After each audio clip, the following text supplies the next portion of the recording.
The thing that people find so puzzling and baffling about the city of Detroit is that it is a city of extremes. We built enormous wealth here and created life on a scale and of a richness that nobody ever thought would be available to working people. At the same time, all of the work that's left to be completed in this country, all of the undone things in this country, if we're going to live up to the Declaration of Independence, lie directly to hand here.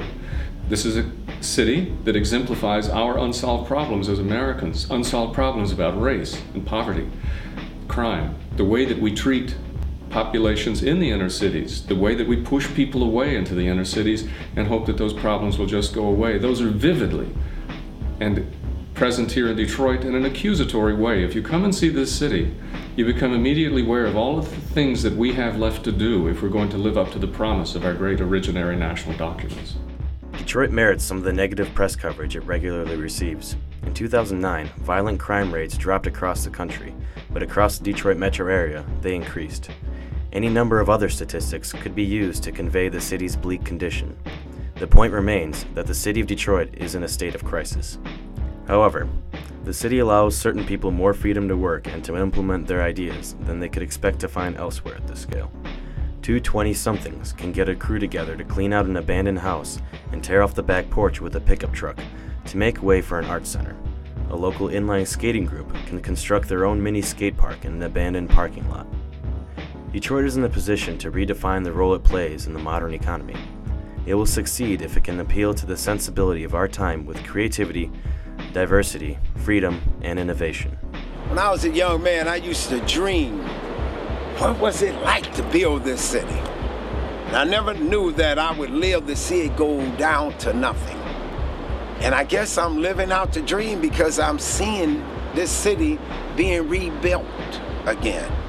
Well, Detroit is a city where you can make it if you try. You know, whatever you want to do, you can do it here. You have to have the motivation, and you have to persevere and just go after what you want. The influence that I see this program and programs like this is nothing but positive influences. It provides exposure for them, let alone it provides education and training. Those are some of the basic needs that it provides. But it provides them a sense of direction. It helps them focus on what's important. It helps them be able to surround themselves with peers like them that are in the same struggle with them.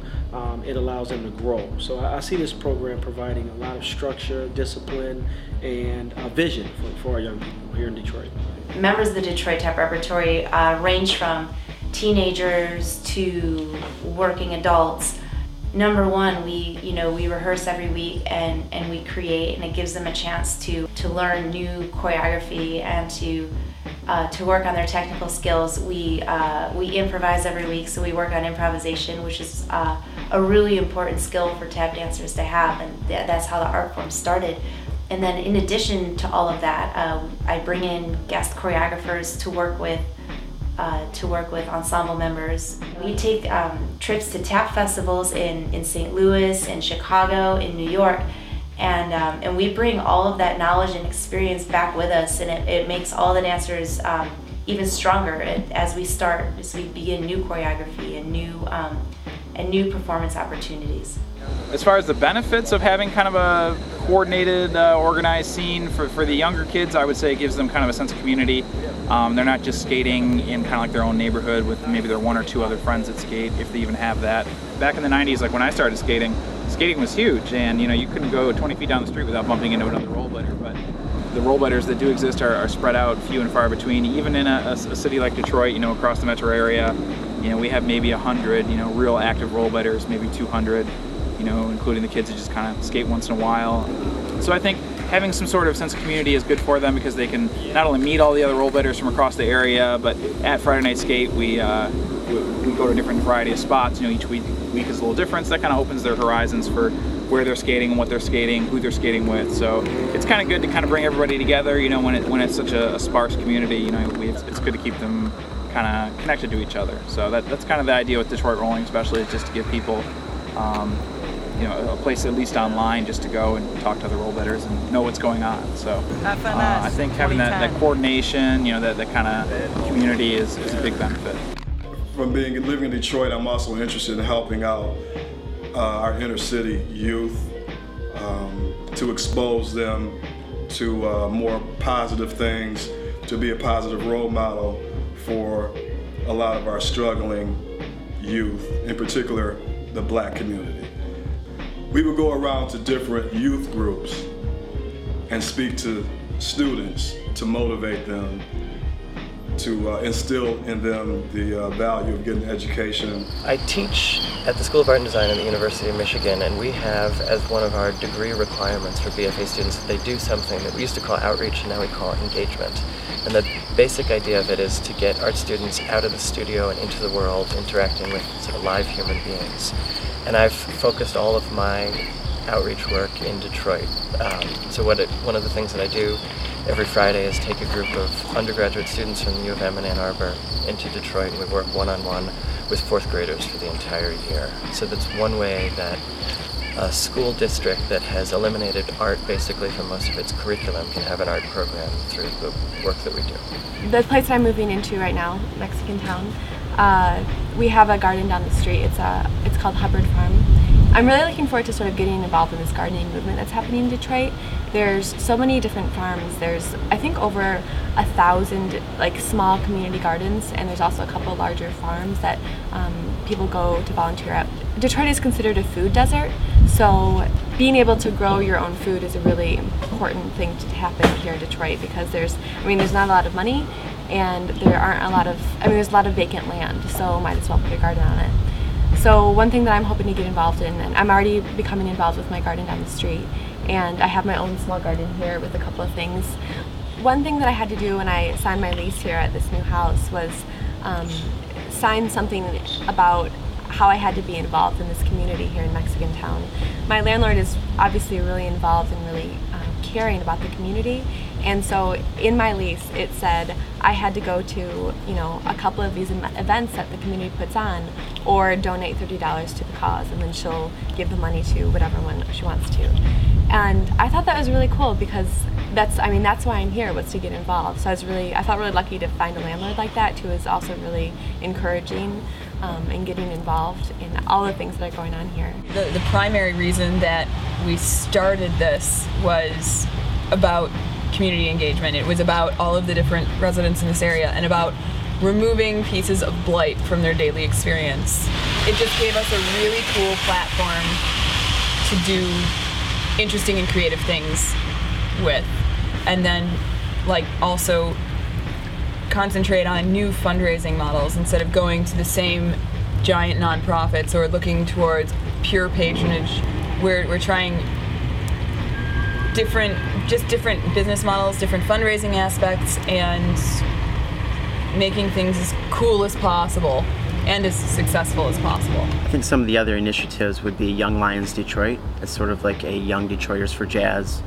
We're basically, jazz has played such a huge role in Detroit across multiple genres. I mean, you hear Carl Craig, say that, if it wasn't for Tribe and Wendell Harrison and Marcus Belgrave and Phil Rayland, there would be no techno. There would be no Carl Craig, There might not even be any sort of hip hop, if there wasn't jazz,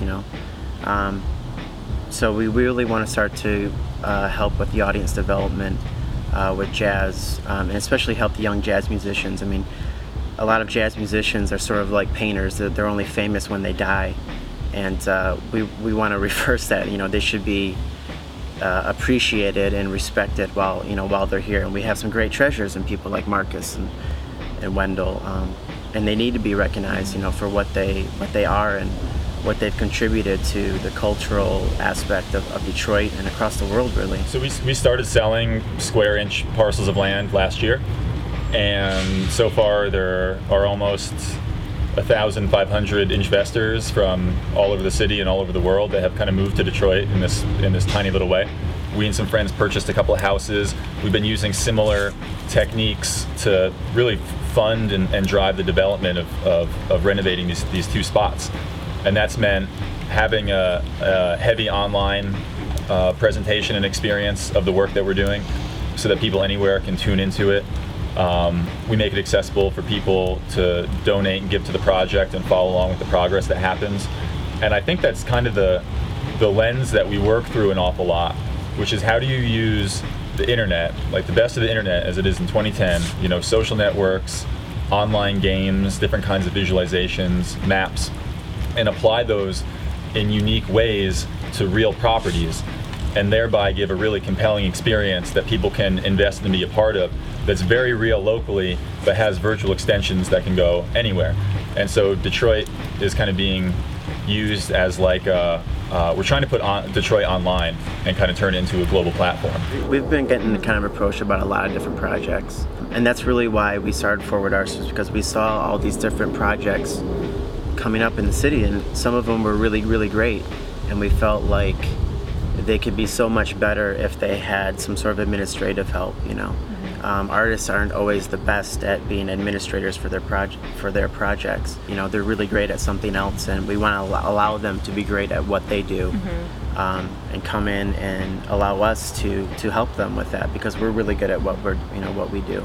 I think our passion is giving other people a chance to express their voice without having to worry about all the other small details of making money at it or getting a show out of it. So I think our passion is giving like a voice to the rest of the community. Our mission is not only cultural but social, addressing social issues and creating positive cultural and social change. This exhibition is a great example of what we can do. The curator made sure that he got a diverse group of people, younger, older, different racial, ethnic backgrounds, to share what their vision of Detroit is. And so there's people that are commenting on it from a younger, newer perspective, and then some that are coming from 20, 30-year perspective of being here in Detroit. So that's important for us to show this to the public. And we try to take it a step further than just being an art space and a concert hall. We're talking now with some people about making this a community hub. There's a program through Kresge Foundation that got some funding and to create these community hubs around the city, where we can actually be open to the surrounding community to come in and teach classes, and more than just the arts though, just things about just to learn more, maybe computer classes, or learning more about your history of your neighborhood or your history of the city and how that impacts your life today. You can't help but be pulled into the dialogue of the changing city, but it's about matching people with the money and resources to fix a property. It's about using the tools to organize people and to volunteer workforces. It's about creating things like a map of the whole city where you can actually have a conversation about what's happening in Detroit. You hear all these stats like there's 40% vacancy in the city. You hear about the dramatic decrease in population in the city, and everybody talks about these things very hazily, and nobody can really say where this are, like which pieces of these land are vacant, which ones are in foreclosure, who's the owner of this house that people are inside squatting and doing drugs in. And so it leads you to build maps that are still social, but they also have almost like you're providing a city service of a sort. It's like you say, like, people don't want to engage with things if they're not fun or interesting or entertaining, but you can point these fun and interesting and entertaining things at real problems, and hopefully for our part, by thinking about them differently, by letting ourselves think out there far enough where we say, of course you can take a piece of vacant land and you can chop it into a little grid and you can sell creative rights to it. It's a lot of things all at the same time. It's heroic, it's dispiriting, it's cruel, it's enlightening. It's a delightful place to live for some of us who live here. For other people who live here, it's a very dangerous place, a very deadly place. It's a happy place, it's an unhappy place. As I said, it's a whole lot like America. If you try to think the whole thing all at once, it's a very complicated problem. If you look for a simple solution, say, if only we would do just this one thing, then we could fix Detroit, or we could fix America, or we could fill in the blank with whatever your wish fulfillment. That's a naive and hopeless way and a reductive way of thinking this country, and especially this great city.